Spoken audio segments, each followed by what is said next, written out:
Orang durhaka lawan ibu bapak, lalu ahli ibadah, ibadahnya sia-sia. Ahli ibadah, ahli wirid, ahli tahajud, puasa tiap hari, tapi dengan ibu bapak durhaka. Nah ini sia-sia ibadahnya, ditolak oleh Allah Subhanahu wa ta'ala.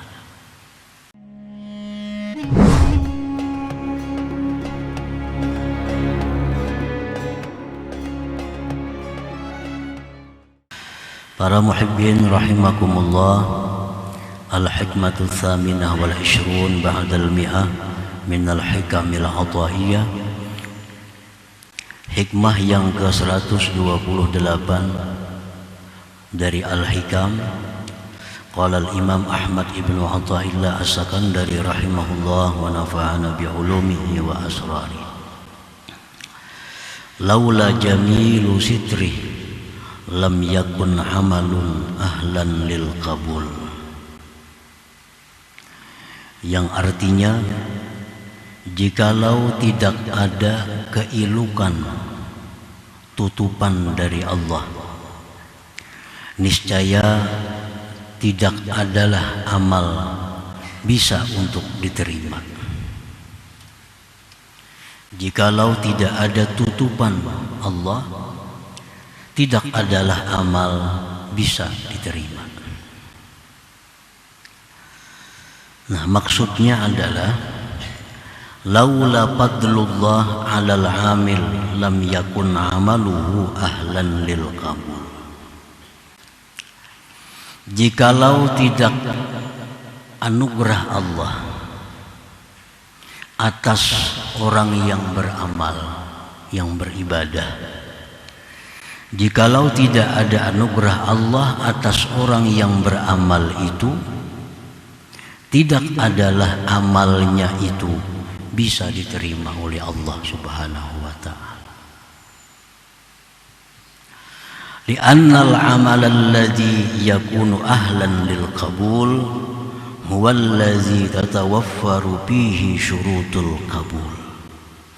Karena amal ibadah yang bisa diterima itu ialah amal ibadah yang sempurna padanya syarat-syarat untuk diterima.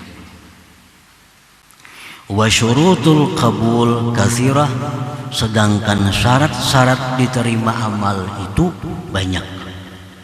Zahiratu wa batinah, ada syarat kabul yang zahir, ada syarat kabul yang batin. Nah, para muhibbin rahimakumullah, jadi amal yang kita lakukan, sembahyang contohnya, itu memerlukan anugerah Allah agar bisa diterima. Karena sulit kita bisa menyempurnakan syarat-syarat diterima amal itu. Jadi yang kita harapkan bahwa Allah Subhanahu wa ta'ala tidak terlalu teliti meneliti amal-amal kita agar bisa diterima. Karena kalau Allah itu teliti amal yang kita lakukan, maka amal kita ini sulit untuk bisa diterima karena banyaknya syarat-syarat yang kita sulit untuk memenuhinya. Nah, para muhibbin rahimakumullah, jadi sangat diperlukan anugerah Allah, sangat diperlukan kemaafan Allah, sangat diperlukan kemurahan Allah agar amal kita ini bisa diterima di sisinya.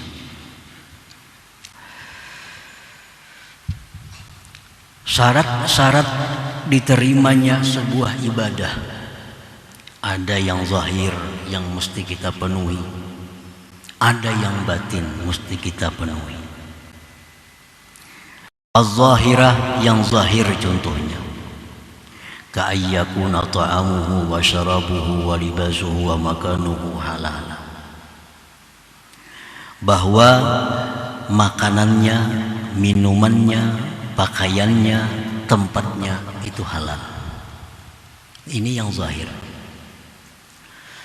tenaga yang kita dapatkan dari suatu makanan minuman itu mesti makanan minuman yang halal. Pakaian yang kita pakai mesti pakaian yang halal. Tempat yang kita tempati untuk beribadah itu mesti tempatnya halal. Ini syarat untuk diterimanya sebuah amal ibadah.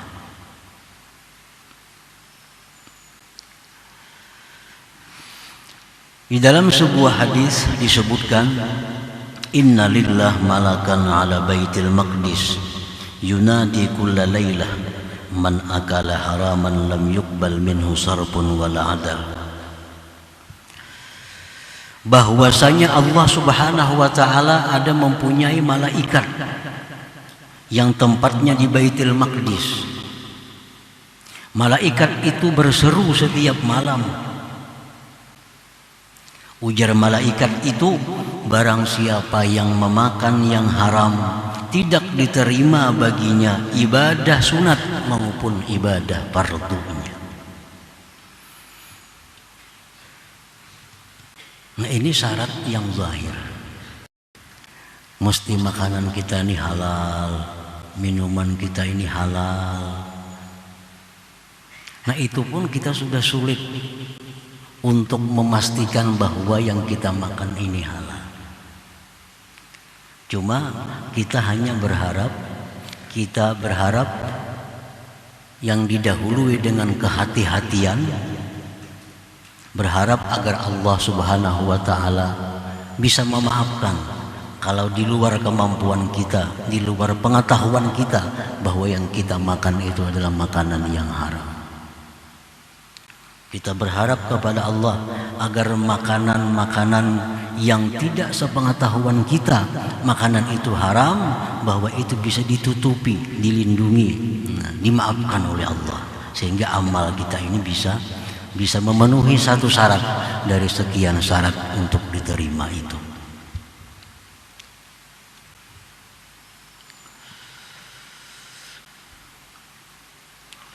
Ibnu Abbas radhiyallahu anhu berkata, la yaqbalullah salatal abdi wa fi jawbihi syai'un minal haram.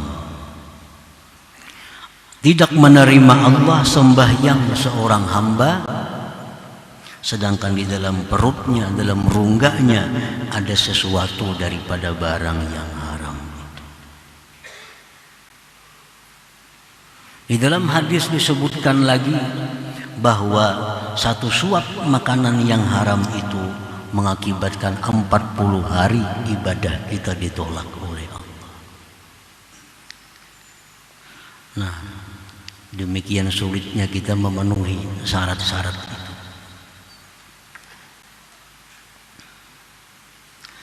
Wa qala aidan, di dalam hadis pula disebutkan, man ishtara thawban bi asyrati darahima wa bi thamanihi dirhamun haramun lam yaqbalillah salatahu ma dama alaihi minhu syai'. Barang siapa yang membeli pakaian 10 dirham harganya umpamanya, dalam harga 10 dirham itu ada 1 dirham yang haram, Allah tidak menerima sembahyangnya selama atasnya daripada pakaian tadi sesuatu yang haram itu. Jadi ini yang zahir,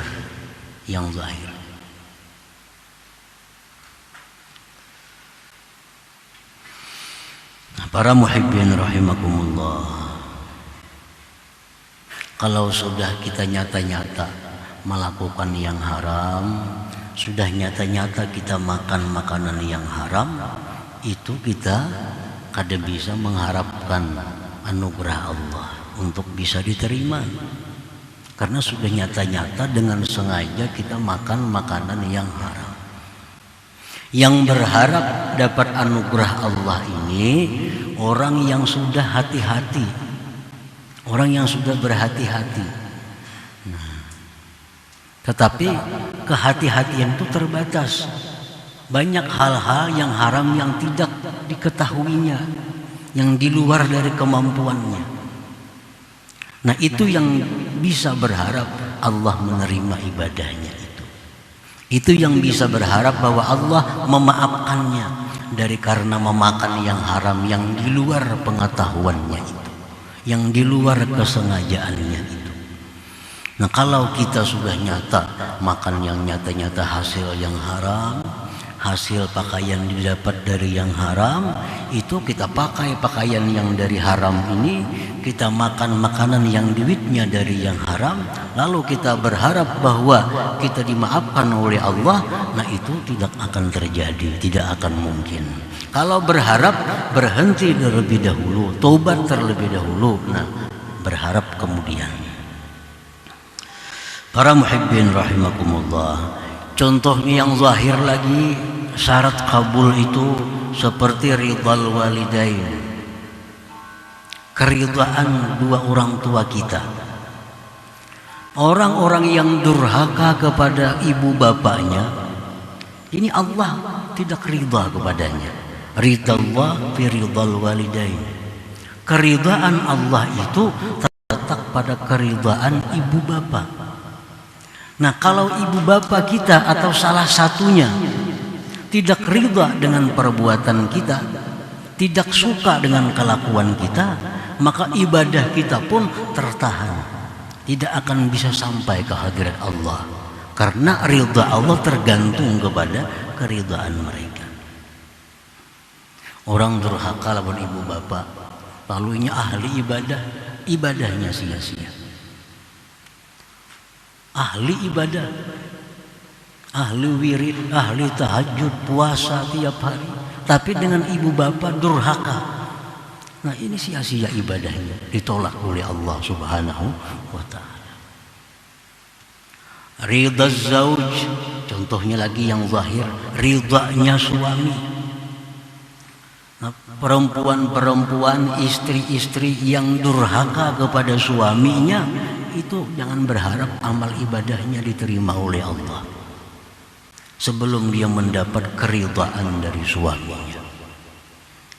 Apabila seorang perempuan ini pernah melanggar apa yang dilarang oleh suami, nah ini durhaka kepada suaminya. Beribadah setelah itu ibadahnya tertolak sebelum dapat keridhaan daripada suaminya. Nah, ini contoh syarat-syarat diterima amal yang zahir. Contohnya lagi as-sahna, berbantah. Orang yang berbantah lebih dari 3 hari, nah itu pun amal ibadahnya tertahan, tidak akan bisa sampai ke hadirat Allah kalau belum beres, kalau belum islah perbantahan itu. Jadi sangat banyak syarat-syarat untuk diterimanya sebuah amal itu di sisi Allah Subhanahu wa ta'ala. Para muhibbin rahimakumullah. Wa ammal batinah, adapun syarat-syarat yang batin untuk diterimanya sebuah amal, minha setengahnya al-ikhlas. Ikhlas. Bi ayya'mala lillah, dengan dia beramal itu karena Allah. Nah, dia beramal itu karena Allah. Baik karena Allah itu menjunjung perintah Allah, atau mendekatkan diri kepada Allah, atau mendapatkan keridhaan Allah, itu termasuk karena Allah. Atau takut terhadap Allah, atau mengharapkan kasih sayang Allah, itu termasuk ikhlas. Dia beribadah karena diperintah Allah, ikhlas. Dia beribadah karena mendekatkan diri kepada Allah, ikhlas. Dia beribadah untuk keridhaan Allah, ikhlas. Dia beribadah agar dijauhkan dari azab Allah, termasuk ikhlas walaupun kedudukannya rendah. Dia beribadah agar diberi rahmat oleh Allah, ikhlas. Pokoknya ikhlas itu artinya ayya'mala lillah, bahwa dia beramal itu lillah. La li talabi hamdin nas wa ta'zimihim wa jazaihim. Tidak ada tujuan beramal itu mencari simpati manusia, tujuan pujian manusia. Tidak ada beramal itu mencari pujian manusia, mencari kehormatan, keagungan di sisi manusia, dan balasan manusia. Nah, apabila kita beribadah, beramal dengan tujuan bahwa agar dipuji, agar dihormati, agar dibalas perbuatan baik kita oleh manusia, itu sudah tidak ikhlas. Artinya amal itu sudah ditolak oleh Allah Subhanahu wa ta'ala. Karena di antara syarat kabul amal itu adalah al-ikhlas. Qala ta'ala, Allah Ta'ala berfirman, "Faman kana yarju liqa'a rabbih falya'mal 'amalan shalihan wa la yusyrik bi ibadati rabbih ahada." Barang siapa yang hendak, siapa yang ingin mengharapkan berjumpa Allah, maka beramallah amal saleh dan jangan menyekutukan dengan ibadah itu seseorang jua pun. Jadi kalau beribadah kepada Allah itu tidak bisa niat bercabang.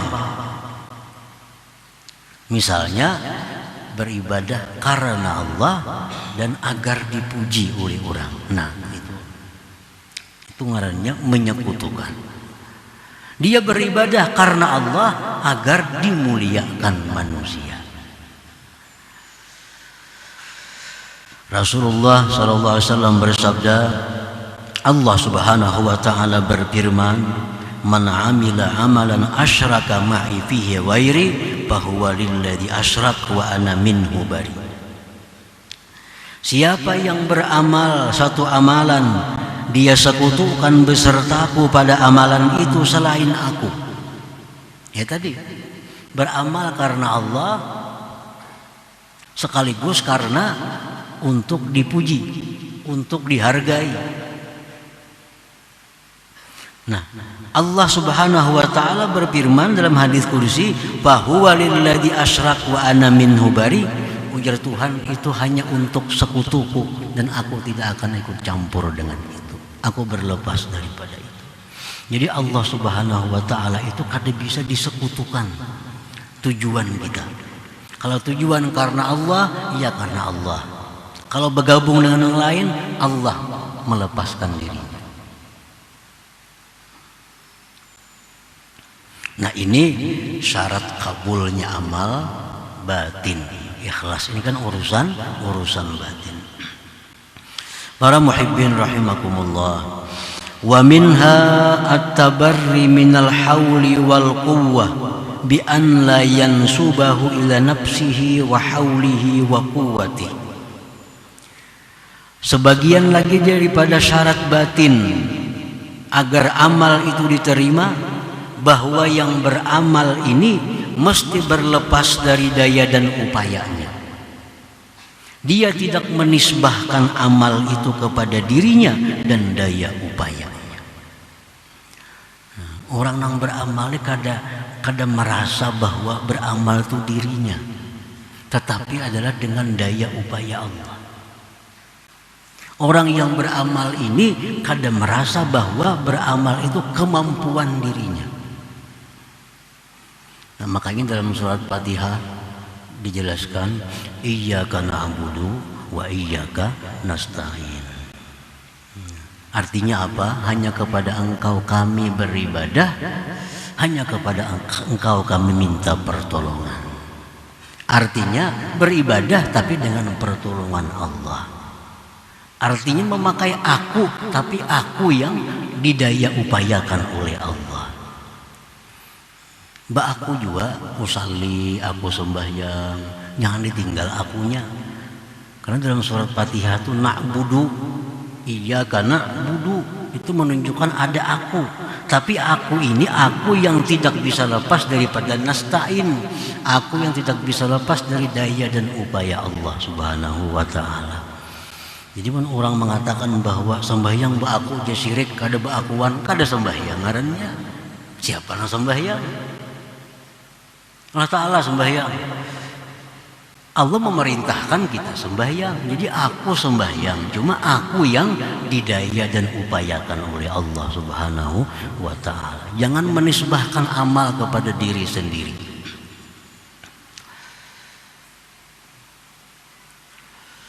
Lianna nisbatal amal ila nafsihi wa haulihi wa quwwatihi nau'u syirkin khafi. Karena menisbahkan amal kepada dirinya, menisbahkan amal kepada daya upayanya, itu semacam syirik yang tersembunyi. Jadi kita beringat benar itu bila bakun itu, beringat benar bila bakun itu, jangan aku murni.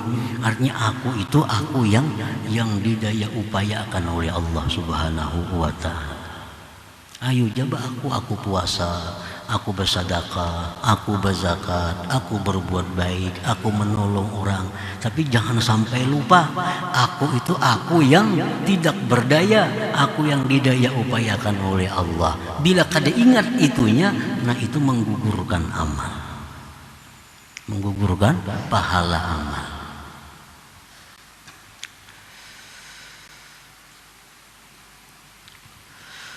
Wa minha, dan setengahnya lagi syarat diterima amal itu an la yudilla bi amalih, bahwa dia tidak idlal dengan amalnya. Fala yara bi amalihi 'ala Allah haqqan wa idlala, dia tidak melihat dengan amalnya itu atas Allah suatu hak dan suatu jasa. Ini orang beramal lawan beramal ibadah. Setelah dia beramal ibadah, lalu dia merasa ada hak di sisi Allah, ada hak, ada jasa di sisi Allah karena dia beribadah itu. Nah ini namanya idlal. Nah, membuktikan bahwa dia beribadah itu merasa ada jasa terhadap Allah. Dia merasa aneh kalau dirinya sengsara. Dia merasa aneh kalau dirinya susah, sedangkan orang-orang ahli maksiat hidupnya makmur. Kenapa lah orang sebelah itu sembahyang kada pina makmur, seorangnya tahajud ya, kenapa pina susah benar hidup? Nah ini idlal, ini merasa bahwa dengan ibadah itu ada semacam jasa, semacam hak di sisi Allah. Nah bila demikian, ini menggugurkan amal. Artinya amal yang kita lakukan dengan idlal itu tidak diterima oleh Allah Subhanahu wa ta'ala. Asa merasakan keanehan. Kenapa seorang yang ahli ibadah, ahli menuntut ilmu, seorang yang ahli salawat, kenapa hidup ini susah? Kenapa hidup macam-macam musibah datang? Sedangkan orang yang fasik, yang zalim, kenapa mereka makmur? Nah, merasa heran demikian. Itu akibat apa? Akibat ibadahnya disertai dengan idlal. Wa fil hadis disebutkan inna salatal mudil la turfa fawqa ra'si. Sembahyang orang yang ada idlalnya itu tidak diangkat melebihi kepalanya. Artinya kada akan sampai ke hadirat Allah Subhanahu wa ta'ala. Wa minha, setengahnya lagi syarat-syarat amal yang diterima itu an la yamunna bi amali in kana sadaqah bi ayyasta'zimah, bahwa dia tidak merasa ada berjasa dengan seseorang dengan perbuatan baiknya kepada seseorang itu. Kita misal mengungkusi orang sekolah, akhirnya dia jadi insinyur, akhirnya dia sampai kepada S3 umpamanya. Lalu kita mau ungkusnya ada rasa berjasa. Nah ini menyebabkan kehilangan pahala ibadah itu. Kan banyak kita merasa berjasa tuh.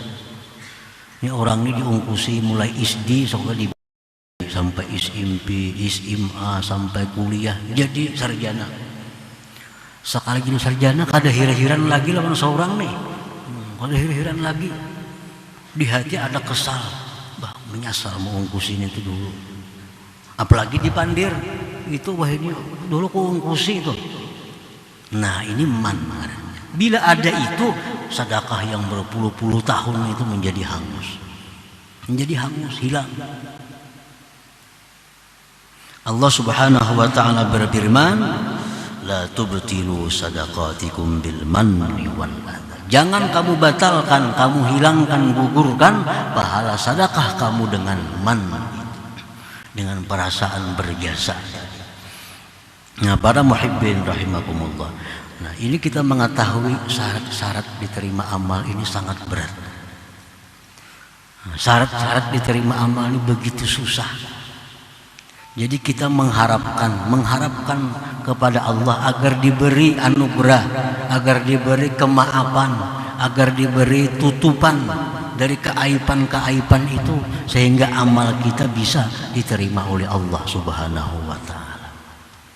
Kalau kada anugerahnya, kita akan sulit memenuhi sekian banyak syarat untuk diterima amal itu. Nah, para muhibbin rahimakumullah, untuk bisa beramal itu sudah sulit. Itu perlu taufik dari Allah. Kita bisa beramal. Nah, untuk diterima amal lebih sulit lagi. Lebih sulit lagi. Sembahyang agar bisa sah. Sembahyang nih agar bisa sah. Itu sudah sulit. Kita harus melaksanakan rukun-rukunnya, menghindari pembatalnya dan sebagainya. Nah, supaya sah sembahyang kita itu sudah sulit. Nah, supaya diterima sembahyang lebih sulit lagi. Nah, jadi kita walaupun kita rajin beribadah, walaupun kita rajin sembahyang, maka tambah banyak lagi harap kita kepada Allah agar amal yang demikian penuh kekurangan ini bisa diterima oleh Allah Subhanahu wa taala. Para muhibbin rahimakumullah, Yahya bin Mu'adz, salah seorang imam sufi, berkata, manusia itu terdiri dari tubuh yang banyak aibnya. Dan manusia itu ada mempunyai hati yang banyak aibnya. Kan hati kita ini banyak aibnya juga. Tubuh sudah banyak kelemahannya, hati sudah banyak aibnya. Apakah mungkin dari tubuh yang aib, dari hati yang aib, keluar perbuatan yang bersih? Maulah. Awaknya sudah rigat, hatinya rigat, keluar perbuatan yang bersih. Nah, itu kada mau. Nah, kecuali ujar sidin dengan anugerah Allah, dengan kemaafan Allah. Nah, para muhibbin rahimakumullah, jadi makin banyak amal, makin banyak harap kita terhadap kemaafan Allah agar bisa amal ibadah itu diterima oleh Allah Subhanahu wa taala. Karena ada syarat-syarat zahir yang kita penuhi, syarat-syarat batin yang kita penuhi.